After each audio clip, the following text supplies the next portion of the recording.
नमस्कार। द देसी अड्डा पर आपका स्वागत है। मैं हूं राकेश तिवारी। देखिए, आज हमारे साथ हैं वरिष्ठ पत्रकार राकेश प्रवीर जी। और आज जिस टॉपिक पे हम लोग बातचीत करने जा रहे हैं वे बहुत ही महत्वपूर्ण है। महिला सशक्तिकरण और महिला आरक्षण की चाहे आप जितनी बात कर ले, लेकिन ये तो तय है कि जब टिकट देने की बारी आती है तो पार्टियां महिलाओं से परहेज करने लगती हैं। बिहार में भी उसका नमूना दिखा है जब राष्ट्रीय पार्टियों ने महिलाओं से परहेज किया है टिकट देने के मामले में। बिहार में कुल 10 महिलाएं चुनाव लड़ रही हैं। क्या उनकी स्थिति है जीत के मामले में, वे कहां आगे हैं, इसी बात पर आज चर्चा करेंगे और इसी के लिए मैं राकेश प्रवीर जी के साथ हूं। सबसे पहले आपका स्वागत है। धन्यवाद। राकेश जी, ये बताइए कि बिहार में कुल 10 महिलाओं को पार्टियों ने टिकट दिया है। क्या है इस बारे में, आप क्या सोचते हैं, क्या स्थिति है उनकी? देखिए, एक बात बिल्कुल स्पष्ट है कि हर पार्टी को विनिंगबुल माने जो जिताऊ उम्मीदवार है उसकी जरूरत है। और आम तौर पर राजनीतिक पार्टियां महिला अधिकार, महिला सशक्तिकरण इस सारी बातें करती है, लेकिन उसे जब चुनाव सामने होता है तो उसे लगता है कि उसे ऐसा उम्मीदवार चाहिए जो जीते, क्योंकि उनका मकसद है अधिक से अधिक सीटों पर अपनी जीत हासिल करना। तो बिहार में इस बार जो प्रवृत्ति देखी है कि दो जो बड़े राष्ट्रीय दल हैं, जो बड़ी पार्टियां हैं, भाजपा और कांग्रेस ने, उसने एक भी महिला उम्मीदवार खड़ा नहीं किया है। हाँ, उनके सहयोगी दलों के माध्यम से 10 महिलाएं चुनाव मैदान में जरूर है, जिसमें आप ये देखें कि जदयू की ओर से 2 महिला उम्मीदवार है। एलजेपीआर रामविलास का जो अलग समूह है, गुट है, उसके माध्यम से 2 महिला उम्मीदवार हैं। यानी एनडीए की तरफ से 4 और आरजेडी की ओर से 6 महिला उम्मीदवारों को उतार के तरह से यह भरपाई की गई है। लेकिन कुल जो 10 महिला उम्मीदवार चुनाव मैदान में है, अब सवाल अब फिर अगला करेंगे कि उनमें जीतने की क्या संभावना है, उन्हें टिकट क्यों दिया गया। तो 2 बातें मैं स्पष्ट कर दूं। पहली बात तो ये है कि इन 10 महिला उम्मीदवारों में एक तो वही लोग हैं जो राजनेताओं की बेटियां हैं या राजनेताओं के घर से उनका ताल्लुकात है, और दूसरे वे बाहुबली दबंग की पत्नियां हैं जो उनके पति किसी वजह से चुनाव नहीं लड़ सकते हैं, इसलिए उन्हें चुनाव मैदान में आना पड़ा है। जैसे कि आप मुंगेर में देख सकते हैं कि मुंगेर में अशोक महतो की शादी ही सिर्फ इसलिए हुई क्योंकि उनकी पत्नी, क्योंकि उन्हें चुनाव लड़ना था, वे लड़ नहीं सकते थे, इसीलिए उनको टिकट देने के लिए उनकी शादी हुई। तो एक बात बताइए कि जो कांग्रेस और बीजेपी महिलाओं के लिए बात करती है और कहती है कि भाई आरक्षण होना चाहिए 33%, तो वे तो कहीं ना कहीं से फेल होती दिख रही हैं अपने ये एक बात है कि संसद के दोनों सदनों से नारी बंधन सशक्तिकरण अधिनियम तो पारित हो गया। उसके अनुसार जब वो आरक्षण का फॉर्मूला लागू हो जाएगा तो संसद में कुल 181 महिला प्रतिनिधि होंगी जो पार्लियामेंट में जाएंगी। अब सभी दलों को 33% तो कम से कम अपने कोटे से महिलाओं को टिकट देना पड़ेगा, उम्मीदवार बनाना पड़ेगा। फिलहाल अभी यह है कि यह तब होगा 2029 के चुनाव के पहले संभव नहीं है, क्योंकि इसके पहले जनगणना होना है। जनगणना के आधार पर परिसीमन होगा, डिलिमिटेशन, तब जाके पार्टियां यह तय करेगी, जो नए क्षेत्रों का निर्धारण हो जाएगा कि वो महिला उम्मीदवार कहाँ से उतारे। अच्छा, एक बात बताइए कि 10 महिला उम्मीदवार तो उतारा गया है, तो ये जब जीतेंगी नहीं तो फिर इसी से तो पार्टी उनको टिकट नहीं देती है। तो ये जो 10 उतरी हुई हैं महिला उम्मीदवार, उसमें से किसके किसके जीतने की संभावना आप देखते हैं? क्या मतलब क्षेत्र में क्या आपको रिपोर्ट है, क्या आपका? देखिए, एक चीज मैं स्पष्ट कर दूं, जैसे लालू यादव की 2 बेटियां 2 लोकसभा क्षेत्र से चुनाव लड़ रही हैं, एक सारण, एक पाटलिपुत्रा। अशोक चौधरी जी जो नीतीश कैबिनेट में सीनियर मंत्री हैं, उनकी बेटी सामूही चौधरी चुनाव लड़ रही हैं समस्तीपुर से।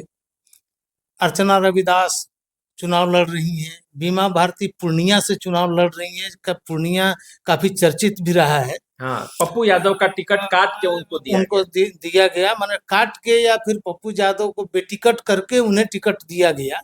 और टिकट लेने के लिए उन्होंने थोड़े दिन पहले जदयू छोड़ के आरजेडी में वो आई। तो अब जहाँ जीत की अब संभावना बताइए, जैसे वैशाली में बीना देवी हैं, रोहिणी आचार्य सारण में, अ, मीसा भारती जी पाटलिपुत्रा से है, पहले भी 2 बार चुनाव लड़ चुकी हैं, हार चुकी हैं। अमूमन ये देखा जाता है कि या तो राजनेता का वार्ड है, उनके बेटे बेटियां हैं, या फिर बाहुबली की पत्नियां हैं। तो बाहुबली की पत्नियों को आप देखें, जैसे दिनेश सिंह की पत्नी बीना देवी हैं, पहले भी वो चुनाव लड़ चुकी हैं, जीत चुकी हैं, एमपी भी है। एमपी भी। तो ये मान के आप चलिए कि मेरा अब तक का जो आकलन है कि इसमें 50% जो महिलाएं हैं, अभी जो 10 उम्मीदवार हैं, उनकी संभावनाएं अच्छी हैं। वो मतलब बढ़िया वो लड़ाई में है। लड़ाई में है, बढ़िया टक्कर दे रही है। अच्छा, सबसे तो दिलचस्प मामला आप देखिएगा तो शिवहर का है, जहां बिल्कुल 2 महिलाएं ही आमने आपस में सामने आमने सामने है, और दोनों महिलाएं देखा जाए तो पॉलिटिक्स में उनका पहले से नाता है। जैसे रितु जायसवाल को राजद की शेरनी भी कहा जाता है, वो मुखिया बनी थी, और वो अपने बल पे मुखिया बनी थी, राष्ट्रपति ने उन्हें सम्मानित भी किया था। तो एक तरफ वे हैं, दूसरी तरफ जो आप देखिएगा कि लवली आनंद, आनंद मोहन की पत्नी। तो यहाँ का क्या मामला, आपको क्या लगता है, देखिए, कैसे? शिवहर में बिल्कुल आमने सामने की लड़ाई है। राजद ने ऋतु जायसवाल पूर्व आईएएस की पत्नी भी हैं, मुखिया भी रही हैं, उनकी लोकप्रियता भी क्षेत्र में काफी है। लेकिन आनंद मोहन, अब वो बाहुबली है कि नहीं, दबंग है कि नहीं, ये एक अलग मुद्दा है। लेकिन एक राजनीतिक परिवार उनका है। लवली आनंद उनकी पत्नी है, उनका बेटा भी विधायक है, और लवली आनंद शिवहर में अपनी पैठ बना के उनका नामांकन भी हो चुका है। तो आपने बिल्कुल सही कहा कि शिवहर एक ऐसा लोकसभा क्षेत्र है जहां बिल्कुल आमने सामने 2 महिलाएं भिड़ रही हैं।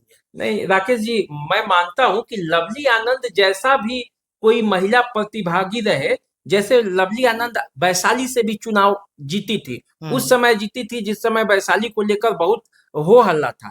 तो यदि रितु जायसवाल, लवली आनंद जैसी महिलाएं राजनीति में आती हैं, तो एक सुखद संदेश के रूप में आप देख सकते हैं। लेकिन जो पूरी तरह से गृहिणी है, जैसे विजय लक्ष्मी सीवान की, विजय लक्ष्मी कुशवाहा, रमेश कुशवाहा को टिकट नहीं दिया जा सकता था, इसीलिए विजय लक्ष्मी कुशवाहा को दिया गया, जो आपने बताया भी है। तो इस तरह की महिलाओं को राजनीति में आने से क्या राजनीति को कुछ फायदा होगा, या पार्टियों को फायदा होता है क्या? देखिए, आमतौर पर पार्टियों को तभी फायदा होगा ना जब उनके उम्मीदवार जीते। अगर उम्मीदवार की जीत न हो तो पार्टियों को उससे कोई बहुत ज्यादा फायदा होने वाला नहीं है। लेकिन महिलाओं के लिए, जब आप महिलाओं के हक की बात करते हैं, उनके सशक्तिकरण की बात करते हैं, उनके अधिकार की बात करते हैं, तो आमतौर पर एक चीज पर आप गौर करें ना, विजय लक्ष्मी कुशवाहा को टिकट क्यों मिला? क्योंकि वो किसी नेता की पत्नी है। निश्चित रूप से। क्या कोई सामान्य कार्यकर्ता, अब जैसे एक गृहिणी है, विजय लक्ष्मी कुशवाहा के राजनीतिक योगदान क्या है, कितने दिनों से पॉलिटिक्स में सक्रिय हैं, कितनी उन्होंने समाज की सेवा की है, राजनीति की कितनी उनको जानकारी है? कुछ तो नहीं, मैं बता दूं कि विजय लक्ष्मी के नाम आने से पहले, जब नाम आया था कि विजय लक्ष्मी है, तो लोग सोचने लगे थे, सिवान में खोजने लगे थे कि भाई ये विजय लक्ष्मी है कौन। इतना ही उनका पहचान सिवान में था। रमेश कुशवाहा को सब लोग जानते थे, लेकिन विजय लक्ष्मी को उनकी पत्नी है ये तब पता चला जब लोगों को पता चला कि टिकट जो जदयू का विजय लक्ष्मी को मिला है, और तब पता चला कि वे रमेश कुशवाहा की पत्नी है। तो ये इस तरह का तो राजनीति में नहीं, तो आमतौर पर जब इस तरह के आप उम्मीदवार उतारते हैं, जो जनता के लिए भी एक बड़ा सवाल होता है कि वो किसे चुने और क्यों चुने। चूंकि केवल नाम पर, पति अगर दबंग है, पति बाहुबली है, इसलिए चुन लिया जाए, या किसी राजनेता की बेटी है इसलिए चुन लिया जाए, अमूमन ऐसा होता भी है। कई बार वो चुनी भी जाती हैं, जीत भी जाती हैं। लेकिन तब एक बड़ा सवाल ये उठता है कि राजनीतिक दलों के साथ, राजनीतिक पार्टियों के साथ जो काफी बड़ी संख्या में महिलाएं काम करती है एज ए कार्यकर्ता, उनका क्या होगा? निश्चित जब रूप इसी तरह से उम्मीदवारी तय करनी है। और जब आप कानून पास कर दिए हैं कि महिला रिजर्वेशन लागू होगा और 33% आरक्षण दिया जाएगा, तो फिर उस समय तो आपको मजबूरी में महिलाओं को खड़ा करना पड़ेगा।